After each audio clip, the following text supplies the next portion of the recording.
Jetzt auch.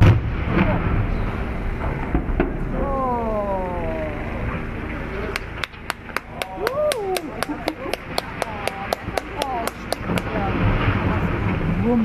Ja. Die DDR-Bahn ist abgefallen. Junge.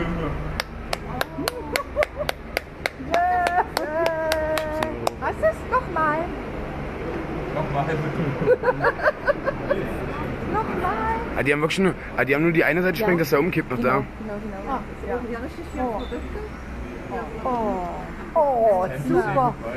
Oh, jetzt war's es. Tja, nicht mal eine Riesenstaubwolke. Nicht mal eine schwarze Staubwolke. Nee, eine rote. Klasse, jetzt ruft Niki an. Das war ein Scheiß doch, terroristischer wir sind zu spät, Nikele.